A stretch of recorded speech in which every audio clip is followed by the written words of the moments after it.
মানুষ চেহারা বন্ধু দেখালেও ভিতরে লুকিয়ে থাকতে পারে পশুর মতো প্রবৃত্তি। নীলা ভেবেছিল 4 জন ছেলে বন্ধু তাকে সবসময় সুরক্ষিত রাখবে, কিন্তু সেই 4 জনের ভেতর থেকেই 3 জন একদিন তার জীবন অন্ধকারে ঠেলে দিল।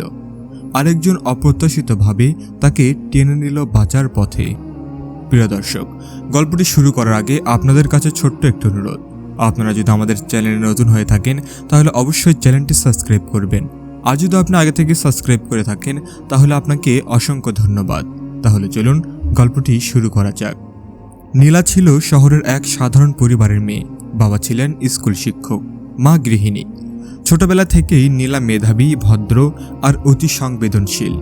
পড়াশোনায় ভালো হওয়ার কারণে কলেজে ভর্তি হওয়ার কিছুদিনের মধ্যেই অনেকের নজর আসে সে।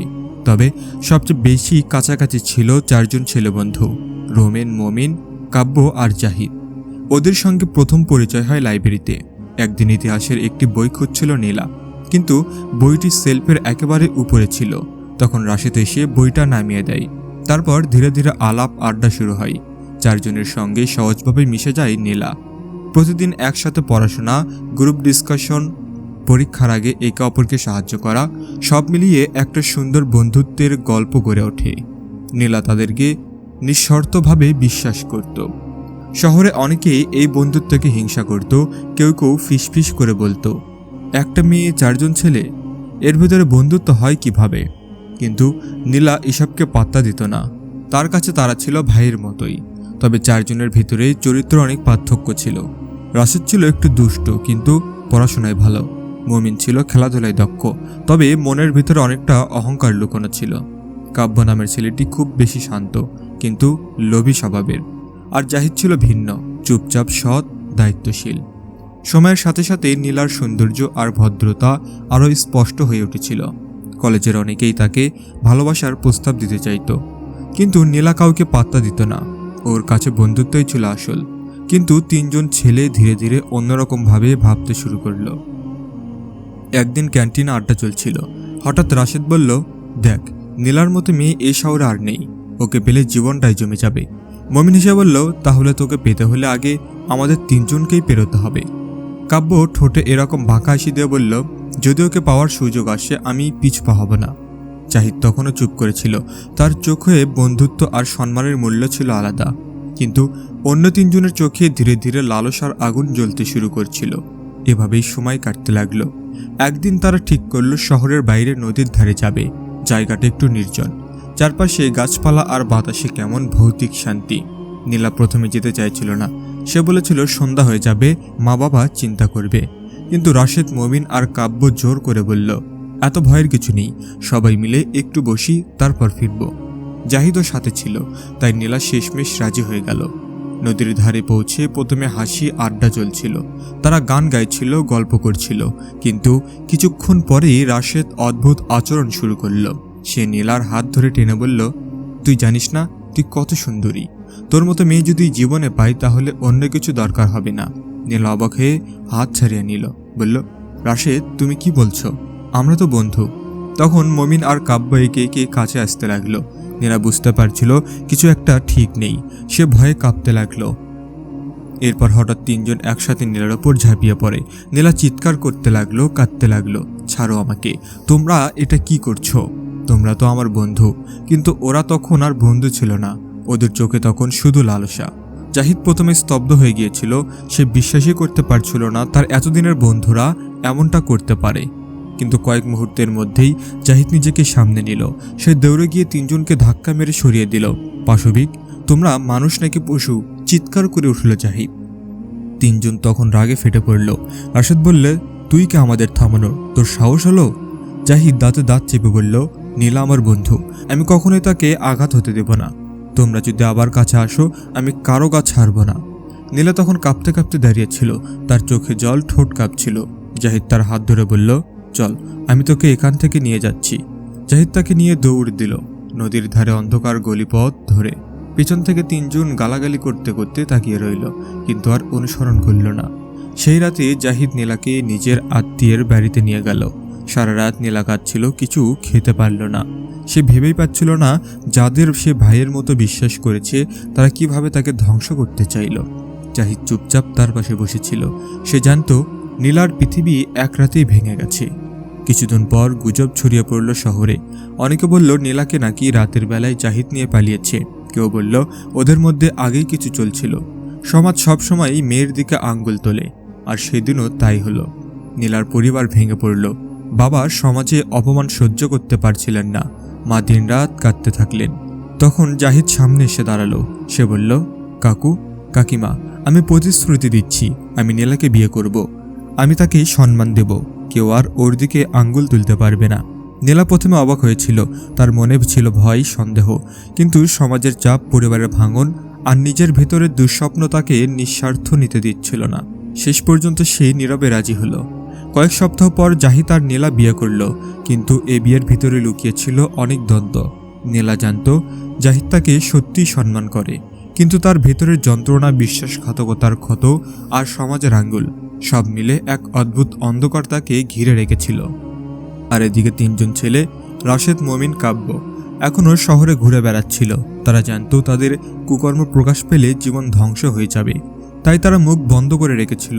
কিন্তু ভেতরে ভেতরে তারা ভয় পাচ্ছিল একদিন হয়তো তাদের কর্মফল তাদের গিলে খাবে। নীলার বিয়ে হয়ে গেল জাহিদের সাথে। সমাজে অনেক কথা উঠল, গুজব ছড়ালো। তবুও জাহিদ দৃঢ় কণ্ঠে বলল, আমি জানি সত্য কি। আমি জানি নীলা নির্দোষ। ও আমার স্ত্রী, আমার সম্মান। এই কথাগুলো যেন নীলার জীবনে একটুখানি আশার আলো এনে দিল। কিন্তু ভিতরে ভিতরে তার দুঃস্বপ্ন শেষ হয়নি। প্রথম রাতেই নীলা চুপচাপ বসেছিল। জাহিদ ধীরে ধীরে তার পাশে গিয়ে বলল, নীলা, আমি জানি তুই এখনো আতঙ্কে আছিস। আমি কখনো তোকে জোর করব না। আমি শুধু চাই তুই শান্তিতে বাঁচিস। সময় নিয়ে আমাকে বিশ্বাস কর। জাহিদের কথা নীলা কিছুটা শান্তি পেল। সে বুঝল চারজনের মধ্যে একজন অন্তত সত্যিকারের মানুষ ছিল। বিয়ের পর নীলা জাহিদের সংসারে ঢুকল। জাহিদের পরিবার সাধারণ হলেও শিক্ষিত ও ভদ্র। মা বাবা তাকে আন্তরিকভাবে গ্রহণ করলেন। তবুও সমাজের মানুষ থেমে থাকল না। ওরা তো পালিয়ে বিয়ে করেছে, মেয়েটার চরিত্র ঠিক না, এসব কথায় নীলার বুকের ভিতরটা কেঁপে উঠত। কিন্তু জাহিদ সবসময় তার পাশে দাঁড়াতো। প্রতিদিন সকালে নীলাকে হাসি দিয়ে বলতো, চল আজ একসাথে বাজার করি, চল তোকে একটা নতুন বই কিনে এনে দিই।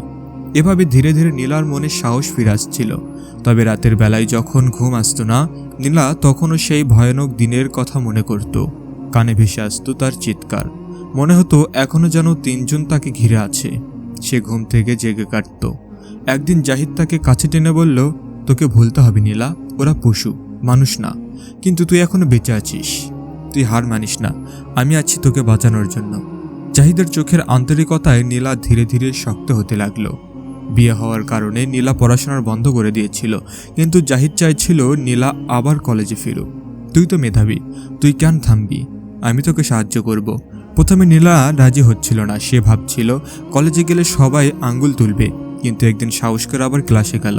সেদিন অনেকের চোখে বিদ্রুপ ছিল, অনেকেই ফিসফিস করছিল, কিন্তু নীলা এবার মুখ নামিয়ে কাঁদল। সে মাথা উঁচু করে বসে রইল, কারণ তার পাশে ছিল জাহিদ। শিক্ষকরাও বিষয়টা বুঝলেন। তারা নীলাকে উৎসাহ দিলেন। ধীরে ধীরে সে পড়াশোনায় মন দিল। এদিকে রাশেদ, মমিন আর কাব্যের জীবন ধীরে ধীরে অন্ধকারে ঢুকে যাচ্ছিল। তারা ভেবেছিল কেউ কিছু জানবে না, কিন্তু সত্য কখনো লুকানো যায় না। রাশেদ একদিন মদ্যপান অবস্থায় তার এক বন্ধুর কাছে এসে বলল, আমরা সেদিন নীলার সাথে যা করেছি সেটা যদি বাইরে বের হয় আমাদের শেষ। সেই বন্ধু বিষয়টা গোপন রাখতে পারল না। ধীরে ধীরে গুজব ছড়িয়ে পড়তে লাগলো। কলেজের শিক্ষকরা, ছাত্ররা সবাই সন্দেহ করতে শুরু করলো। একদিন কলেজের প্রিন্সিপাল তাকে ডেকে পাঠালেন। কঠিন কণ্ঠে বললেন, তোমাদের বিরুদ্ধে গুরুতর অভিযোগ এসেছে, আমরা তদন্ত করব। তিনজনের মুখ শুকিয়ে গেল। তারা অস্বীকার করার চেষ্টা করল, কিন্তু ভিতরে ভিতরে ভয় তাদের গ্রাস করছিল। মমিনের পরিবার ছিল প্রভাবশালী। তারা চেষ্টা করল বিষয়টা চাপা দিতে, কিন্তু যখন নীলা সাহস করে প্রমাণ দিল, তখন আর তারা কিছু করতে পারল না। নীলা কাঁপতে কাঁপতে পুলিশের কাছে গিয়ে বয়ান দিল। সে বলল, সেদিন আমার জীবনের সবচেয়ে অন্ধকার সময় ছিল। তিনজন আমার বন্ধু আমার সাথে পশুর মতো আচরণ করেছে। যদি জাহিদ না থাকতো আমি হয়তো আজ বেঁচে থাকতাম না। তার কণ্ঠে কাঁপন থাকলেও চোখে ছিল আগুন। আইন আদালতের লড়াই শুরু হলো। প্রথমে অনেকেই নীলাকে ছোট করার চেষ্টা করলো। উকিলেরা নানা প্রশ্ন করলো, তুমি ওদের সাথে কেন গিয়েছিলে? তুমি কি আগেই ওদের সাথে সম্পর্ক রাখছিলে? কিন্তু নীলা এবার ভেঙে পড়ল না। সে শক্ত কণ্ঠে বলল, আমি ভেবেছিলাম ওরা আমার বন্ধু, বন্ধুত্বের ভিতরে বিশ্বাসঘাতকতা থাকতে পারে আমি জানতাম না, কিন্তু আজ আমি ন্যায় চাই। কোর্ট কাঁপিয়ে দিল তার কথা। শেষ পর্যন্ত দীর্ঘ বিচার শেষে 3 জন দোষী সাব্যস্ত হলো। তাদের শাস্তি হলো কারাদণ্ড। সেদিন কোর্ট থেকে বের হয়ে নীলা আকাশের দিকে তাকালো। মনে হলো বহুদিন পর তার বুকের ভিতরে ভার নেমে গেছে। সে জাহিদের হাত ধরল, চোখে জল গড়িয়ে পড়ছিল। আমি বেঁচে আছি শুধু তোমার জন্য, বলল নীলা। জাহিদ মৃদু হেসে দিয়ে বলল, না, তুই বেঁচে আছিস নিজের সাহসের জন্য। এরপর থেকে নীলা আবার পুরো মনোযোগ দিয়ে পড়াশোনা শুরু করল। সে স্বপ্ন দেখত একদিন শিক্ষক হবে, অন্য মেয়েদের সচেতন করবে, যেন কেউ আর তার মতো ভয়ঙ্কর পরিস্থিতির শিকার না হয়। বছর 2 পর একদিন কারাগার থেকে খবর এলো কাব্য অসুস্থ হয়ে পড়েছে, মৃত্যুশয্যায়। সে নীলার কাছে ক্ষমা চাইতে চেয়েছে। প্রথমে নীলা যেতে চায়নি, তার ভিতরে ছিল ঘৃণা, রাগ। কিন্তু জাহিদ তাকে বলল, ক্ষমা মানে ভুলে যাওয়া নাই, ক্ষমা মানে নিজের বুকের ভার নামানো। শেষমেশ নীলা গেল। কাব্যের চোখে জল, কণ্ঠে ফিসফিস, আমাকে ক্ষমা করো নীলা, আমি মানুষ ছিলাম না। নীলার চোখে জল এলো। সে বলল, আমি তোমাদের অপরাধ ভুলিনি, কিন্তু আমি তোমাকে ক্ষমা করি, কারণ আমি মুক্ত হতে চাই। সেই মুহূর্তে নীলা বুঝল, ঘৃণার বোঝা নিয়ে বাঁচা যায় না। বছর কয়েকের মধ্যেই নীলা স্নাতকোত্তর শেষ করল। সে শিক্ষক হলো শহরের এক কলেজে। মেয়েদের সামনে দাঁড়িয়ে সে বারবার বলতো, বন্ধুত্বের চোখ বুজে বিশ্বাস করো না, নিজের সীমারেখা জানো, যদি কোনোদিন অন্যায় হয় চুপ থেকো না। নীলার জীবন হয়ে উঠল অন্যদের জন্য অনুপ্রেরণা। জাহিদ সবসময় তার পাশে ছিল। তারা একসাথে সংসার করল, স্বপ্ন দেখল। একদিন সন্ধ্যায় নীলা নদীর ধারে দাঁড়িয়েছিল। সেদিন নদীর ধারে, যেখানে তার জীবন একদিন ভেঙে গিয়েছিল, কিন্তু আজ সে মাথা উঁচু করে দাঁড়ালো। বাতাসের ঝাপটা এসে তার চুল উড়িয়ে দিল। তার চোখে তখন ভয় নেই, ছিল কেবল আত্মবিশ্বাস। সে মৃদু কণ্ঠে ফিসফিস করে বলল, আমি হেরেছি না, আমি বেঁচে আছি, আমি লড়েছি, আমি জিতেছি।